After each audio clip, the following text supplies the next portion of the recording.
Welcome to a special episode of Everywhere Radio. Everywhere Radio is a production of the Rural Assembly, and I'm your host, Whitney Kimball Coe. Each episode, I spotlight the good, scrappy, and joyful ways rural people and their allies are building a more inclusive nation. So the Rural Assembly team is just coming off of an incredible 2 days of virtual programming that we call Rural Assembly Everywhere.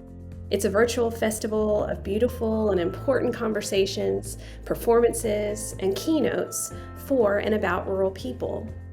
And today, I'm pleased to bring you one of my favorite moments from our festival. It's a conversation I hosted with my real-life neighbors here in McMinn County, Tennessee, about our local school board's recent decision to ban Art Spiegelman's book, Mouse, from the 8th grade curriculum.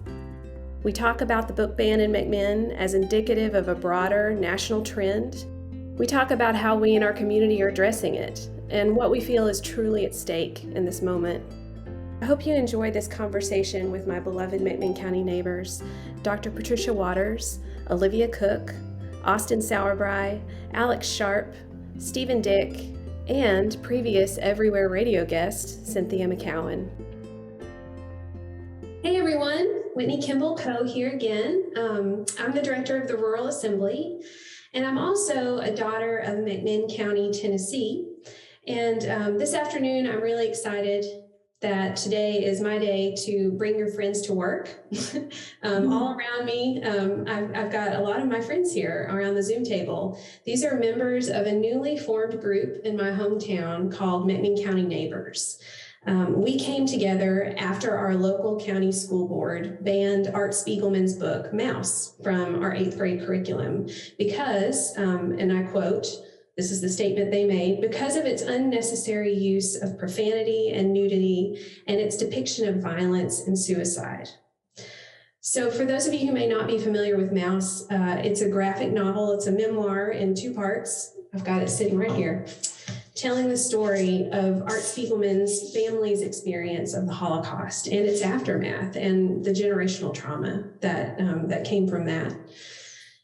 So this group is here today to give you a window into how our local community of McMinn County is processing this recent book ban. What has our response been?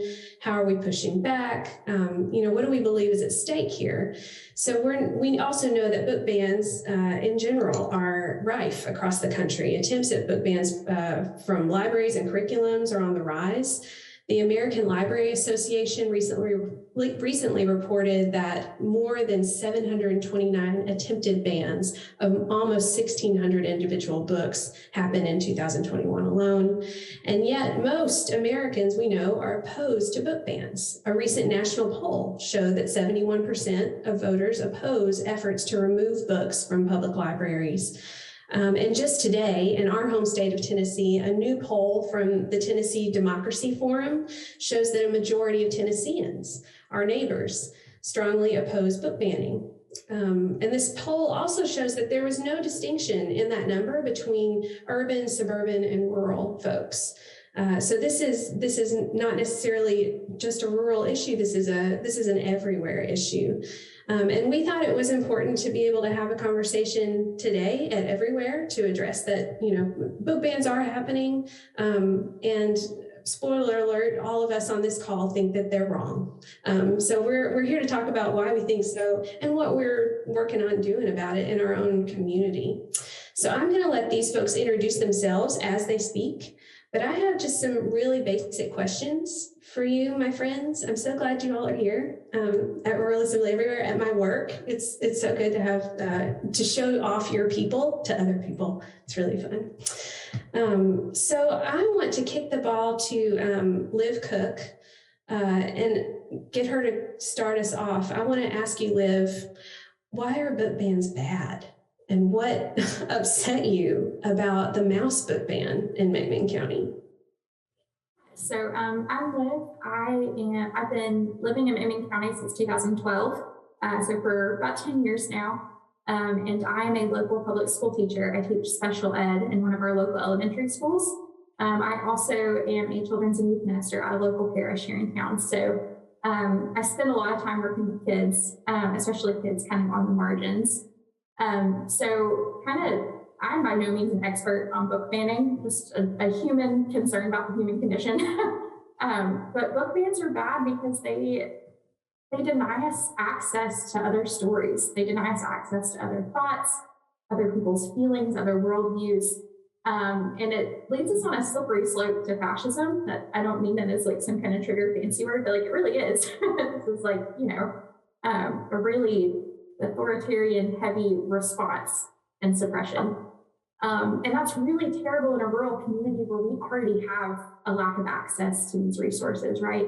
I grew up self-proclaimed white trash trailer park kid, and living here in McMinn County last 10 years, having been educated here, there's a lot of things that I didn't get to experience that even my friends in like Knoxville or Chattanooga, one of those bigger cities, got to experience.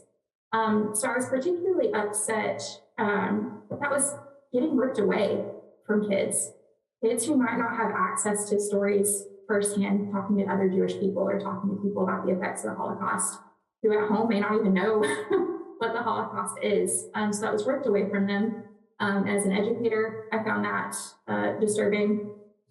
I also found it disturbing because I think that the reasons that it was banned, this like violence, nudity, language, suicide, all these topics are things that our kids are already experiencing. I can share countless stories of kids that I've talked to who have walked in on parents overdosing.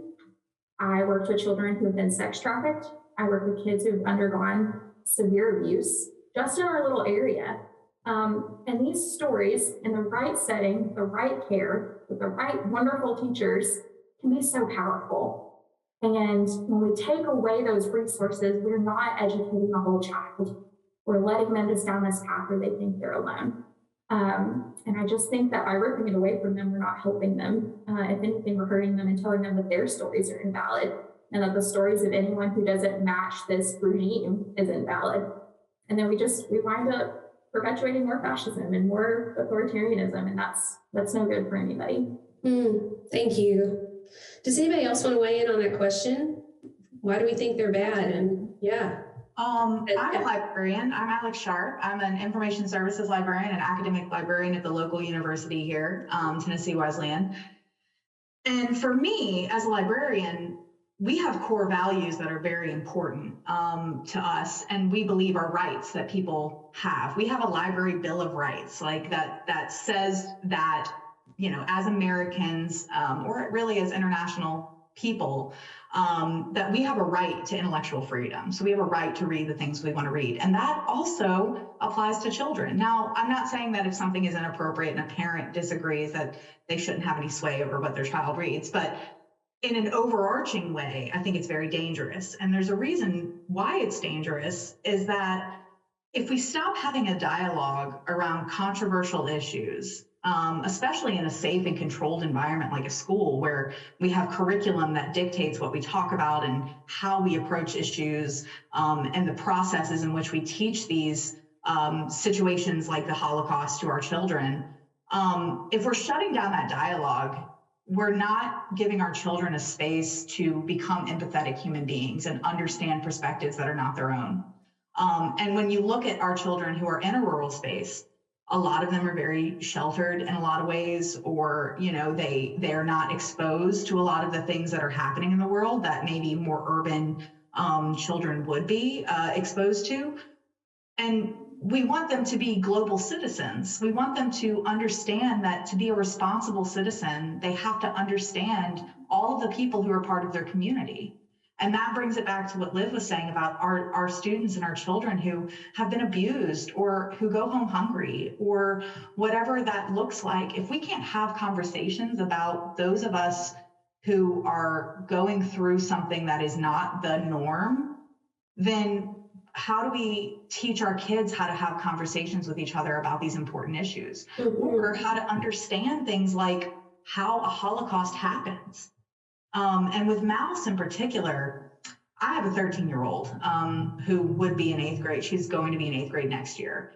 And I know that as a person who's read Mouse, I would definitely appreciate her reading that book, because there's several reasons. Not only is it a Pulitzer Prize winning graphic novel, the first ever, actually, but it personifies the characters of the Holocaust as animals, which has been proven, has been studied, and has proven that it actually builds empathy in children. So we're actually taking away an opportunity to build a more empathetic child and a more holistic child, one who understands things that are outside of just historical facts, right? The number of Jews that died, like, yes, that's important information, but it's not really the most important lesson you should learn from learning about the Holocaust. Yeah. Right? But Mouse teaches us that. Yeah. Cynthia, Pat, you both wanted to weigh in here, I think. Cynthia? Yeah, I have a short thing, just a little story. I listened to Leah, I listened to Alex, and it made me remember something that just happened recently.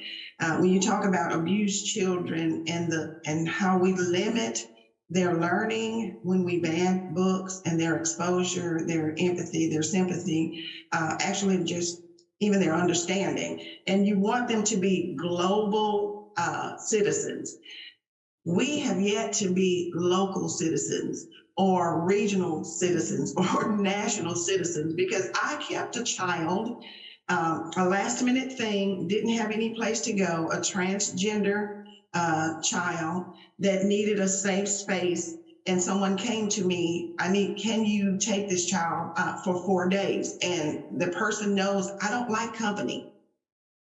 I am, my home is my sanctuary. I stay by myself a lot, but I'm learning to be more hospitable. So I'm like, I offered to take the child in because I knew that's what they were leading to.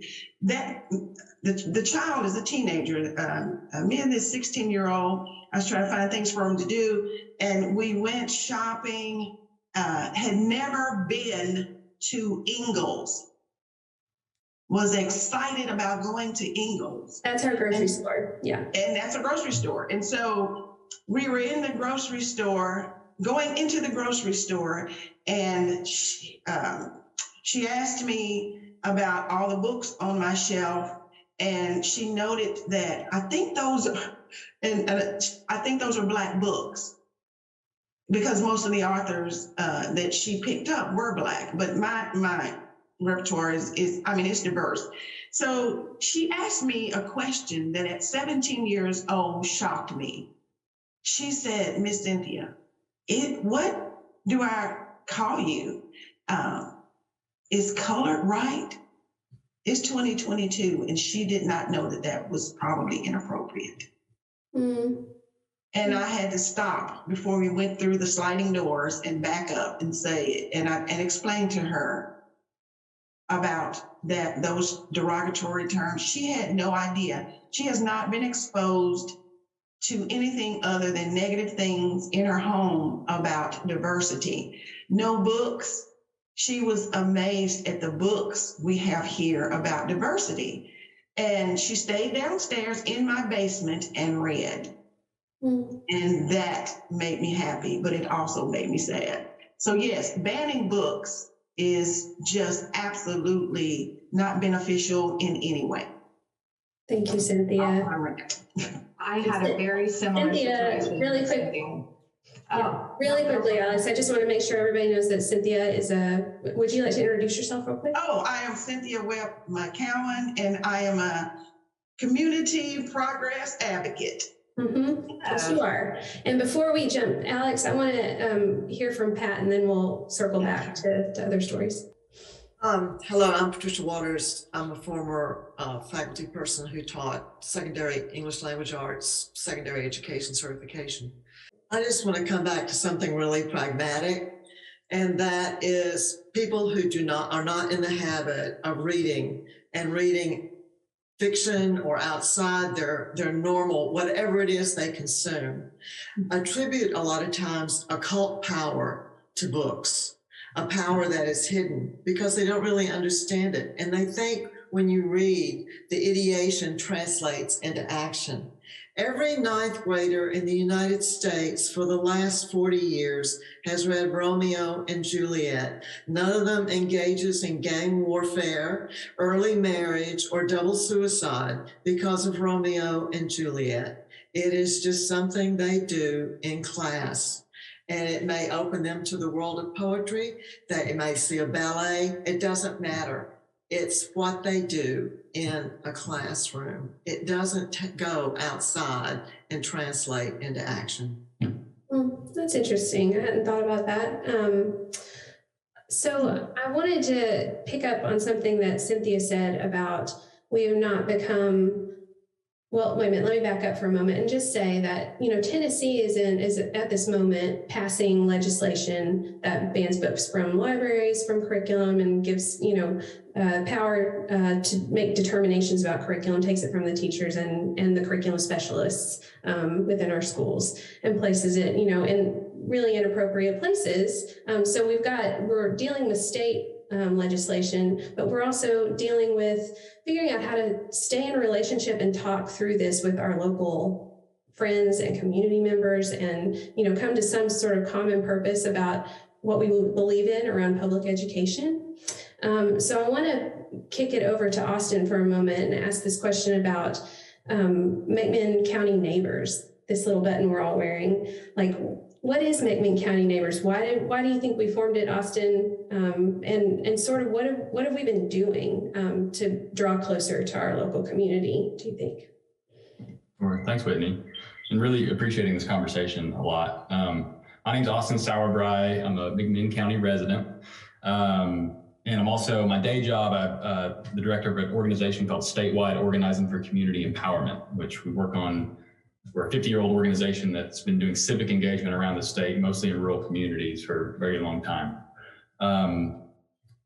But I think, so McMinn County Neighbors, this sort of formation of this group, I think the real impetus for it was this belief that if we're going to get a deeply rooted, lasting change, that happens when impacted people can find some sort of common self-interest together and then do the long haul hard work of turning those common sets of shared interest into collective action.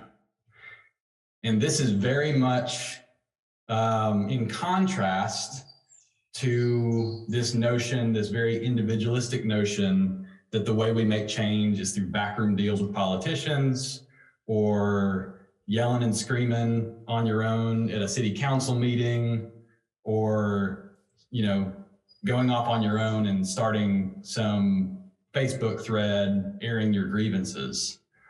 Typically, that's not the way that lasting change happens.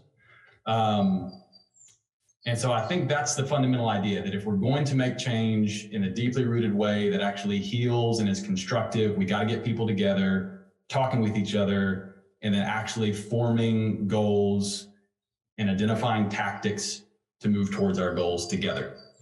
And so I think that sort of community organizing framework, that can occur and that can happen and through many different avenues. But I think oftentimes what occurs is there's some moment in a given community that sort of helps galvanize people, and where there is all of a sudden this sort of emerging common issue. And I think that's what happened with the mouse book ban. I think, and we'll get to this in a little while, but this vote happened about banning this book very much in an isolated way, with no community input, with no real conversation. It was a very small handful of people that sort of who are supposed to be in roles of listening to teachers, listening to education professionals, and instead of going through the existing process and policies to make decisions in an effective way, they just one night decided they were going to ban this book from a curriculum. And then a month later, we find out via national news outlets that this happened. Found out on Twitter. Neil Gaiman. That's right. Yeah, tweeted it. So at that point, there was this galvanizing moment where I think there was a lot of people coming out of the woodworks that were either, I think like most of us saw it and were sort of very much taken aback by it. And some people were like, oh, we didn't know this happened. They may not have a strong opinion one way or another, but they were just like, what? We didn't know that this was taking place, and we didn't know that this is how decisions happen. So I think that was a galvanizing point to bring folks together. And so I think in terms of what started coming out of that, an initial group got together. It was a fairly sizable group to begin with. And I think the first goal was just having some response. There's all this national attention, most of it painting McMinn County writ large as these backwards folks that are pro book banning, when in reality, it was an extremely small group of folks making this decision on behalf of a larger group. So I think the immediate goal was to say, we need to, as McMinn County residents, through press outlets on a local and national level, and speaking directly to our board members, we need to say that this is not, in fact, the will of the majority of McMinn County community members. So I think that was the initial goal. But I think out of that, sort of the fundamental questions that we sort of began to zone in on is really talking about how decisions are made. What is the school board's role? Not just for this was like one particular instance, but how are decisions made? And in what way is this having this whole conversation about banning a book? How does that actually take away from a lot of the real needs that Liv and others have highlighted, that our schools need funding, our teachers need support staff, our students need very tangible resources. And why in the world are we talking about pulling a book from a curriculum that's been part of many other curriculums for a very long time, when we have very real challenges in front of us that are not being addressed? Mm-hmm. And so I think the biggest thing we ended up, one of the wins, we ended up holding a school board forum where we were able to ask some of these questions directly to school board candidates. And I think through that, we made this issue around how do we follow policy? How do we actually review material? What are some of the real needs in our community? I think we helped bring that to the forefront in this election cycle. But I think bigger than all that, I think the hope moving forward is beyond this specific issue. How do we continue to build a group of people that are willing to engage and identify where we have common interest, and actually build together ways that we engage our elected officials and engage each other to move forward in constructive ways. We'll be right back after this from the Daily Yonder. Hi, I'm Xander Brown with the Daily Yonder. Check out The Yonder Report, a new weekly podcast rounding up the latest rural news. Produced by the Daily Yonder and Public News Service, you can listen and subscribe wherever you get your podcasts. And now, back to Everywhere Radio. I wonder if anyone wants to weigh in specifically on how we moved from the book ban itself to something more, something deeper, something that we felt was broader and more important. Pat and Cynthia. So Pat first. The book banning phenomenon, if you will, is part of a larger cultural response. And we saw historically the same response back in 1925 during the Scopes trial, which was not just a response to Darwinian theory, but to books organized around the topic. The textbook was civic biology, which incorporated social Darwinism and eugenics, but there was also objection to true Darwinian theory going on. What was going on in 1925? They were coming out of a pandemic. There were anxieties about white people in relationship to immigrants. That was during the Great Migration. So there was a huge racial component to what was going on. Whites were, again, worried. So we had new media. We had the radio. And so you had the rise also of the KKK. So this phenomenon that we're witnessing now was also, in some respects, had its historical antecedents. But the way we are now, coming out of COVID, we have so many stressors that we're not even really aware of yet, and that are manifesting themselves in social, psychological ways that we're just coming to grips with. And you see it in our legislature, our General Assembly, and all these laws that are against. They're against something. They're not for improvement or betterment. They're reactive. So we're in a period of great kind of intellectual and ethical retrenchment because of a feeling of being under assault. And it's fear fear has been engendered by circumstance, but also by bad actors. So that comes into play as well. Thanks. Cynthia, what are your thoughts about how McMinn Neighbors is stepping in this moment in our community?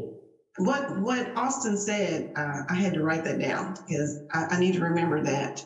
You can get on your soapbox and do your social media stamping or whatever you want to do, and sometimes that's good. That may be providing impetus, but the long haul hard work. Mm-hmm. I think the reason that neighbors will do this work, continue to do this work, and never give up this work is that when this happened, the level of ignorance we experienced was frightening. Yeah. It was pure motivation right then. We have to do something because this is almost unbelievable. And if we just fuss about it and go sit down, it is going to get even worse. So I think that was part of the motivating force that Austin got, just watching him be so animated about it. It's like, oh my gosh, is this really happening? It's not the kind of thing you just talk about and have your opinions. You have to do some long haul, which means you're in it for the long haul. This is going to be ongoing work, and it needs to be a snowball. And I think with his leadership and the people that are on his team, Alex is a fireball. Stephen and Patricia, you could not ask for a better team of people. Liv, the Birchfields, Whit, it's a great team of people to be part of this, to see it through. And it was because of how it was done and how shocking that was, that moved me to know this cannot just be something we rave about and then be done with. You've got to do exactly what he said. And I think that's why. Yeah.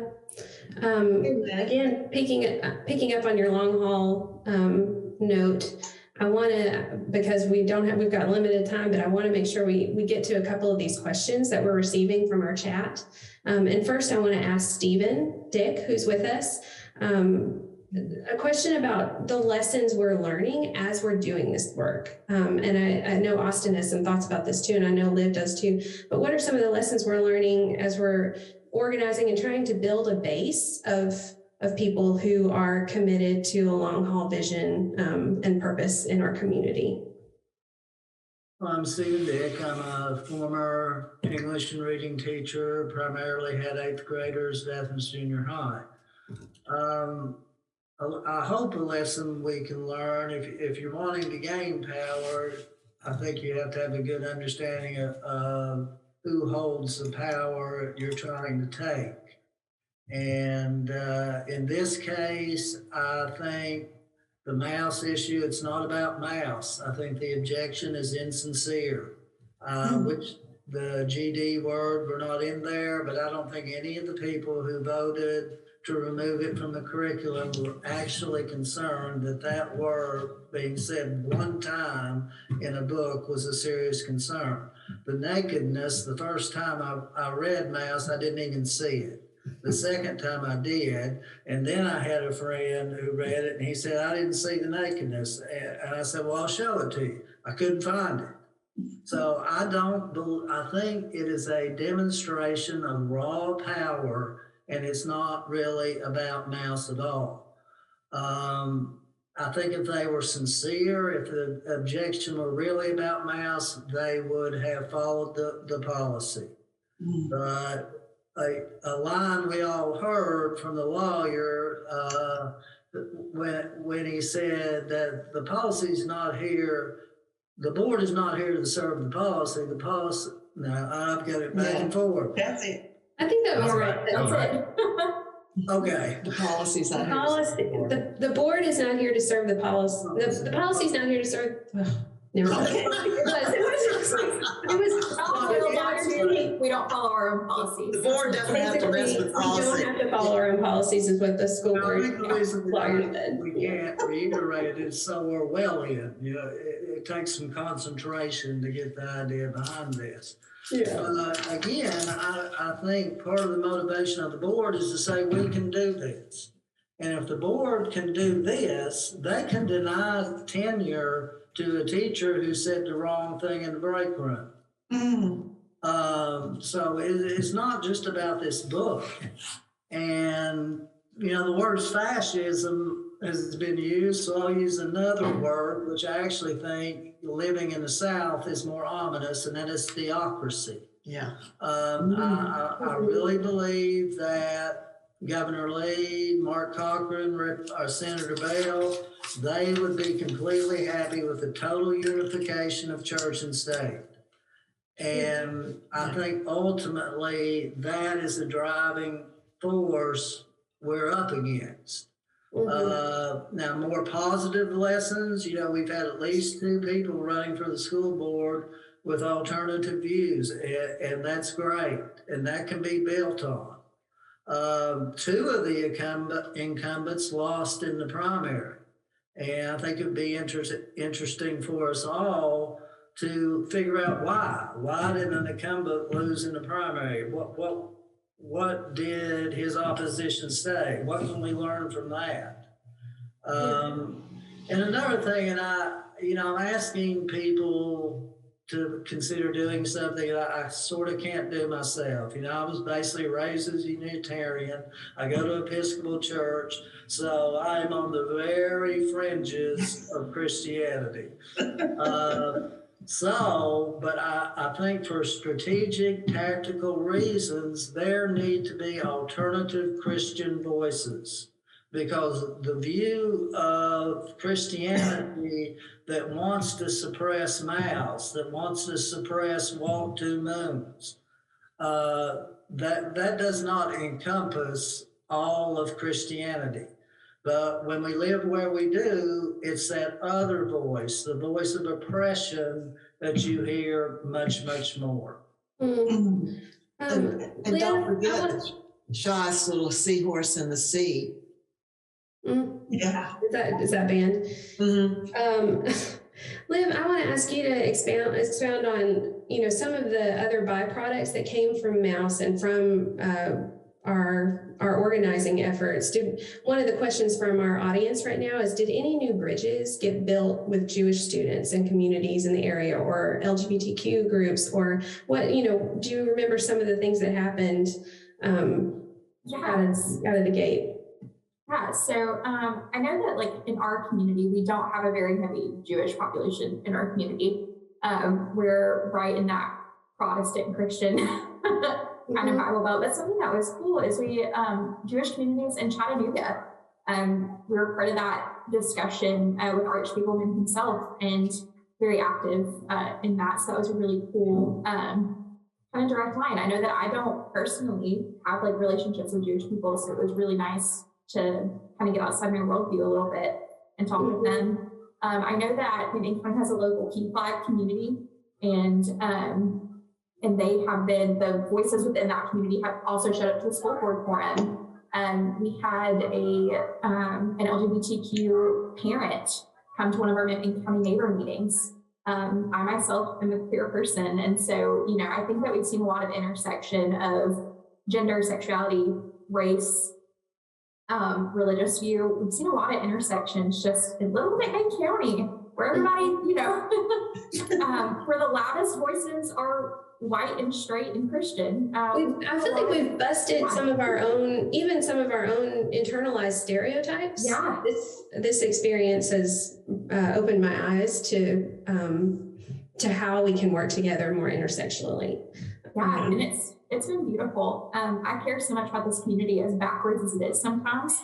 But the way that I've seen people show up and show out, Cynthia was part of this great organization of Black voices at the Art Center, and these beautiful conversations. And I'm really proud of where we're going. We've got a lot of work to do, a lot of work, but I'm really proud of where we're going. And, Yeah. and the way people have showed up here has been fantastic. Me too. Alex, did you want to jump in? I just wanted to say the majority of these bans that are happening most of them revolve around LGBTQ materials. And I think it's probably just a matter of time before we see that happening in our community. And we do have a PFLAG group that's pretty active of mostly queer people who are part of it, some allies, but a lot of queer people who are part of it.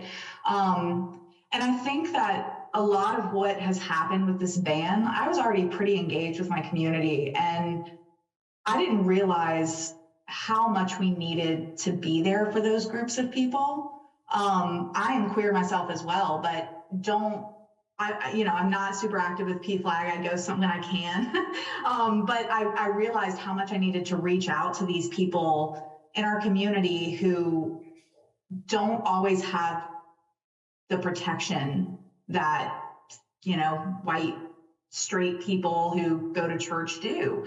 And it kind of opened up my eyes. I knew a lot about book banning. I'm a librarian. Like, we have a whole banned books week that we celebrate and talk about banned books. And I knew that the majority of those materials are surrounded around LGBTQ people. But it's about erasure, right? It's about erasing an identity that threatens, and the other. I think somebody else mentioned the other. And that is such a driving force in our community, is this fear of the other, whatever that means. And I think that McMinn County Neighbors is really going to play a role in ensuring that this doesn't happen again, that they know there's a voice, that there are people who say, we don't agree with this. If you start this, we're going to fight back. And I think that's going to make them more reserved when it comes to the next time they want to do something like this and not follow their policy or whatever. It probably will be around something that involves LGBT. Just from statistics, we see the majority of bans being around those materials. And so it makes me realize, we have to stand up and we have to be loud, because we're playing a really important role in our community right now, being nonpartisan, not being connected to politicals, not being connected to a church. Just saying, we're a group of people who don't think this is right, and we're going to hold you accountable, and we need transparency. And I think that that's so important in so many communities, especially those of us in Tennessee who are dealing with this really terrifying amount of legislation that's some of it specific to LGBTQ people. And it worries me that we're going to see that happening in our community as well, that it's coming. Yeah, that this it is coming. happening. Yeah, exactly. We have 2 minutes, so I want to give, Pat, if you have something, and then I want to give Austin the last word. The secondary target for banned books has to do with anything to do with race. We've seen the Ruby Bridges books being called divisive. We've seen books about Dr. Martin Luther King being called divisive or promoting CRT, which they know nothing about. So it's a double front. But also we're at a moment where autonomy is being removed from local school boards. The latest legislation coming out of the General Assembly has been demolishing the autonomy of local school boards to make decisions, local librarians. A book challenge can come from anywhere in the state and affect an entire state ban. Yeah. And I think one of the things that I've observed in sort of a learning, thinking about moving forward, is I think, as it's already been acknowledged by a number of folks on this call, is the book banning issue is absolutely 100% a red herring that has been developed over time by a very small group of people in our state to shift attention away from our crumbling public education infrastructure. And so I think it is a very insidious and dangerous red herring that a lot of people are grappling onto, and we need to engage that. But I think the other big opportunity is to call it for what it is. And we have a lot of work to do here to go outside the usual suspects and talk to people in our community, door knock, have conversations with people about these more fundamental issues in our schools, namely the lack of funding, the abysmal teacher pay, the lack of support staff, in many cases, actually buildings falling apart. And how do we get folks' attention back on those issues? Because those are the issues that folks in power don't want us looking at. And I think the more we can say, this book banning issue is an intentional distraction from these issues. And why do you care about XYZ book when our teachers don't even have the resources they need? The class sizes are huge. They don't have the resources they need to even do basic teaching well. And so I think there's a huge opportunity to build on that while at the same time still confronting the real challenges and that come with the book banning in particular. Yeah. Oh, thank you so much, y'all. We're on it. We're clawing our way, and we're working on it, and we're building a base of friends and neighbors here locally. And I'm feeling so hopeful, and I'm so grateful to you all for showing up today. So thank you for saying yes to this conversation. If you enjoyed Everywhere Radio, we'd love for you to consider subscribing to the General Rural Assembly newsletter.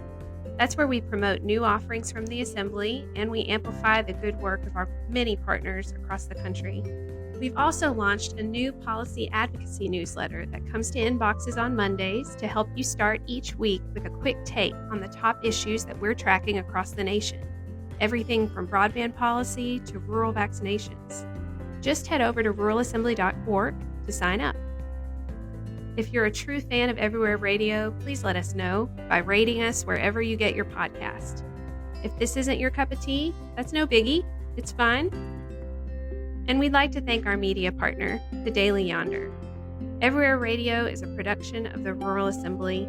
Our senior producer is Joel Cohen, and our associate producers are Xander Brown and Teresa Collins. And we're grateful for the love and support of the whole team at the Center for Rural Strategies. Love you, mean it. You can be anywhere, we'll be everywhere.